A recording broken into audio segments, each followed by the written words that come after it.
esta fiebre de chikungunya es una enfermedad que es transmitida por el virus del chikungunya, que es un arbovirus, es de la misma familia del dengue, es una cadena única de DNA y tiene una cápsula y tiene dos glicoproteínas que son importantes, que son la E1 y la E2.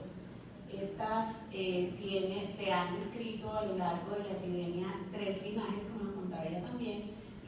El primero tipo de este virus fue en el África Occidental, luego en el sureste y en el oriente asiático, en el sur de Asia, ese es otro linaje, y la última, que es la asiática, que es la que está circulando en la epidemia de Colombia y el Caribe.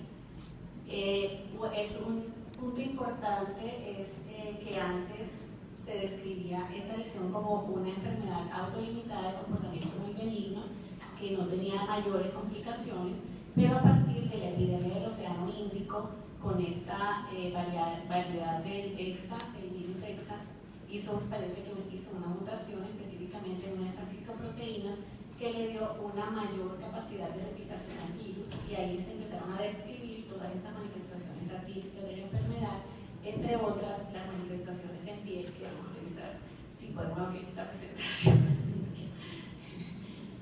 Entonces, digamos que para hablar un poco del virus, de la transmisión del virus, es similar a la del dengue.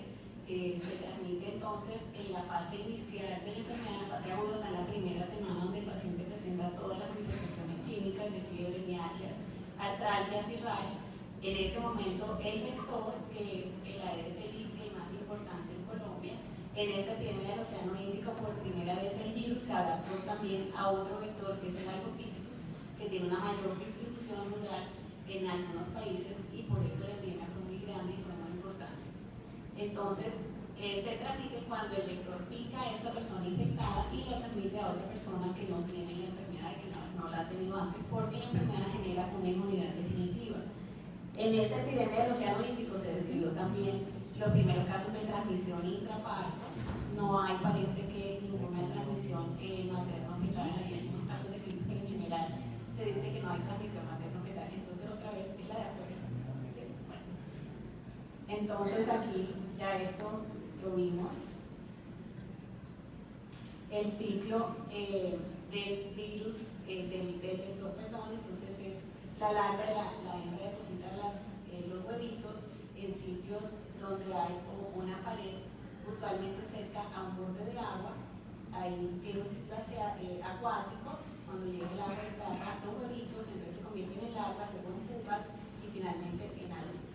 ¿Dónde están? En todos estos sitios que, si vemos, son típicos en Colombia, específicamente en zonas rurales, están las llantas, en todos esos sitios se recolecta agua, y en esos bordes de agua está el huevito, que en algún momento se puede convertir entonces en el adulto.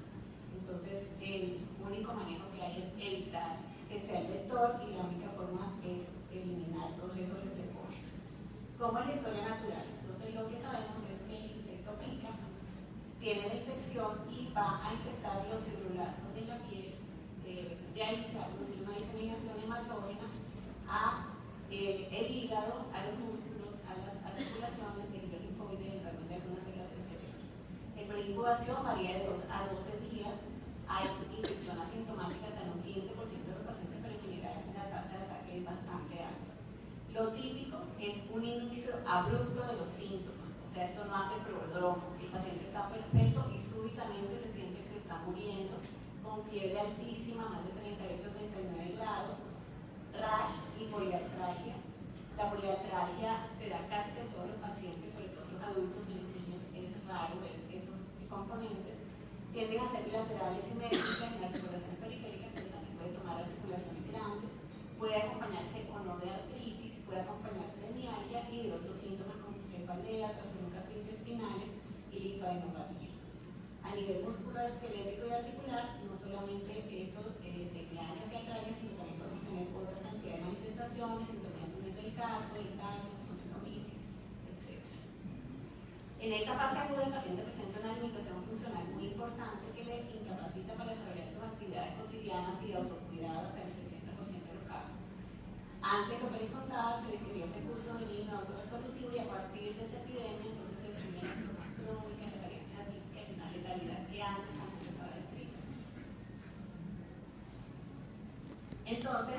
ahora de que tiene tres fases: la fase aguda, la fase subaguda, donde hay periodos de mejoría y exacerbación de los síntomas, especialmente articulares, y la fase crónica de síntomas que persisten más de 3 meses después del cuadro agudo, que suelen ser manifestaciones particulares que pueden llegar a ser hasta por 3 o 5 años o algunas de por vida. ¿Cuáles son esas manifestaciones atípicas que se describieron a lo largo de esa epidemia que les contaba? Pueden ser a nivel neurológico, ocular, cardiovascular, dermatológico, renal, y pues nos vamos a enfocar básicamente en esas manifestaciones dermatológicas.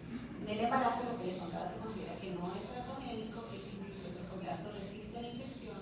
Se describió en esa epidemia de transmisión intraparto, parece que por fisuras que se hacen en la placenta en el momento de la contracción en el parto. Y se describió hasta un 50% de los pacientes de madre que en ese momento estaban en la etapa aguda de la enfermedad. De estos, el 53% de los neonatos podían desarrollar encefalopatía, que podía incluso quedar con discapacidad permanente.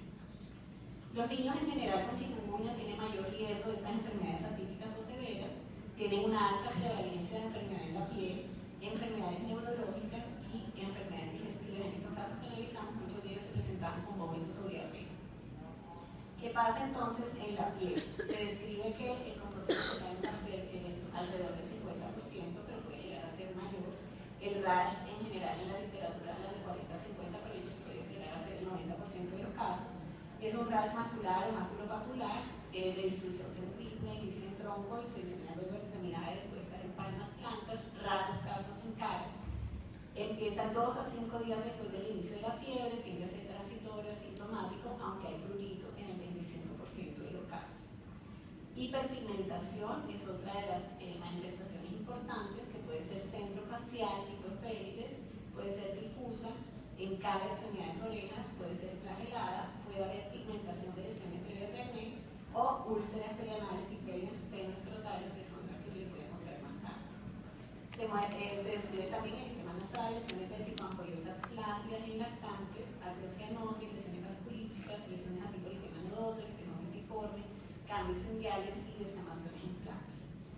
Estos son los primeros casos que se describieron en esta epidemia de esta isla del Océano Índico, de una enfermedad ampollosa generalizada en lactantes, que era precedida de un rash escarlatiniforme o morbiliforme desde horas a 4 días antes. La progresión es rápida y ascendente y las ampollas suelen ser flácidas, algunas son más tensas, pero se extienden muy rápidamente. Lo que tienen realmente es la aparición de vesículas que van confluyendo y se van extendiendo muy rápidamente, forman ampollas y esas van a progresar de forma ascendente en ellos.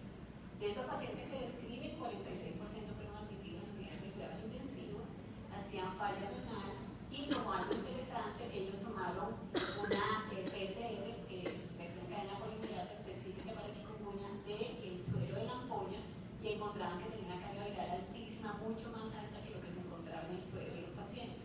O sea que uno sospecha que el virus es el que puede estar causando ese tipo de lesión.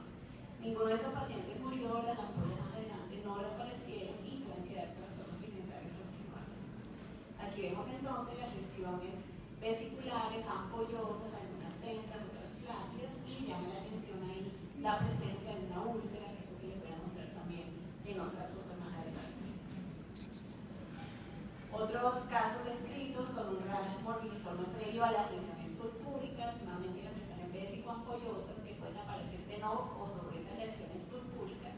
Una duda que había era si estos rash pudieran ser secundarios de ingesta de medicamentos, pero por ejemplo en esta serie ninguno de los pacientes había tomado ningún medicamento previo. Las lesiones en promedio pueden durar una semana y se resuelven con trastornos pigmentarios, en este caso hipopigmentación. En la biopsia se encuentra un clivaje intraepidérmico con acantolitis y un mínimo infiltrado linfocititario en la adena superior y algo de alteración de la basal.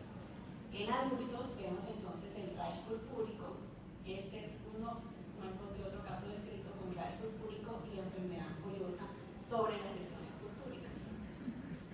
Y las úlceras genitales, que son algunos de esos casos que nos presentaron en Cúcuta. Entonces, este es el primer reporte que hubo en India de 16 adultos jóvenes con ulceraciones en pene y escroto que ocurrían tarde después de chikungunya y describen como úlceras en sacabocados profundos, pequeños. Ellos dicen que este pero no estaban descritas antes. Este es otro caso, otra serie de pacientes con úlceras tipo ancas en pliegues en el perineo, que también se acompañaban de eritema difuso y dolor en el escroto e ingle antes de la aparición de estas úlceras. Describen que las lesiones empiezan como vesículas que se convierten luego en úlceras, que son muy pequeñas, en sacabucado, con el eritema periférico y vienen ese borde bien infiltrado como acolchonado elevado que está alrededor de la úlcera. Pueden acompañarse de adenopatías inguinales. Nuevamente estas lesiones, que en algunos casos las describen como lesiones ulcerosas, como que se besan, kissing ulcers, porque son úlceras adyacentes de piel que se está usando, entonces se ven con frecuencia en esa forma. Y fíjense la característica de la úlcera: una úlcera profunda, sacabocado con un borde elevado, infiltrado, y nuevamente el eritema escrotal. Úlceras similares a naftas se describen también en boca, en axilas, en ingles, o sea, pliegues. Eritema nasal, no sé por qué la nariz en el chikungunya tiene un comportamiento extraño, pero siempre vemos lesiones en la nariz. Hiperpigmentación facial, que puede ocurrir tardíamente y usualmente sin eritema previo, puede ser lesiones de tipo como generalizadas en cara, sobre todo en región centrofacial, pero también pueden hacer lesiones tipo penes. Esta está descrito en neonatos con chikungunya, que es la nariz de Brownie, que es una pigmentación característica usualmente asociada con otros compromisos sistémicos. Pigmentación también se ve tardía de tipo como pizarroso y lesiones también como flageladas posterior a episodios de chikungunya. Entonces, había poca literatura de casos de estos complicados de la piel antes de la epidemia de la reunión, y en general en esta epidemia amélica pues no sabíamos bien cómo se nos iba a comportar los casos, pero en enero de este año apareció una publicación de Venezuela de 4 casos severos en adultos con un curso rápidamente progresivos que hicieron shock séptico, falla multisistémica, 3 de ellos fallecieron, y mostraban también enfermedad ampollosa generalizada en adultos asociada también con lesiones purpúricas. Entonces aquí vemos estas lesiones purpúricas en miembros inferiores, y fíjense la nariz. Yo no sé qué pasa en la nariz de los pacientes con chikungunya, pero hacen lesiones muy severas, necróticas, como extensas, con bordes muy negros, en este caso también edema palpebral con petequias. Otro caso con palidez mucocutánea, lidedo, lesiones como quimóticas, con edema intenso en extremidades, sobre todo en manos, y el rash purpúrico. Nuevamente lesiones bien definidas, violáceas, como hemorrágicas en la nariz, y este paciente también con ampollas generalizadas. Otro paciente, una mujer joven que hace estas lesiones como lipoperfusión, purpúricas, algunas confluentes en cara, extremidades y orofaringe, con lesiones de estas muy severas, con áreas de necrosis incluso en pulperos y también en punta nasal y pexis mundante. Y ampollas confluentes que se expanden rápidamente en miembros superiores e inferiores sobre esas áreas purpúricas. Entonces, eso era lo que había en la literatura cuando nos preguntaron, nos dieron un concepto, y luego pues siéntese a mirar los casos a ver qué es lo que vamos a decir y a definir exactamente qué es lo que está pasando con nuestro caso. Entonces les voy a mostrar 2 pacientes que ya la doctora Marcela le comentó. Este paciente tenía 77 años, no tenía antecedentes de importancia, era hipertenso solamente. Empezó a hacer fiebre, artralgias, malestar y rash cutáneo. A los 5 días empezó a hacer alteraciones del sensorio, o sea, a tener alucinaciones, etc. Y posteriormente flitenas y edema de pies. Entró por urgencias, inmediatamente ya tenía falla respiratoria, lo pasaron de una vez a ventilación mecánica y muy rápidamente empezó a progresar el cuadro con acidosis metabólica severa, en la paraclínica tenía leucocitosis, neutrofilia, trombocitopenia, luego hizo falla renal, hepática, shock séptico distributivo con inestabilidad hemodinámica que no respondió a ninguna de las maniobras instauradas, bradicardia, hipotensión y asistolia y muerte 17 horas después de la hospitalización, o sea, muy rápidamente después del inicio del cuadro. Los exámenes nos confirmaron que tenía un PCR positivo en tejido para chikungunya posteriormente. Entonces estas son fotos, ninguno de estos casos son míos,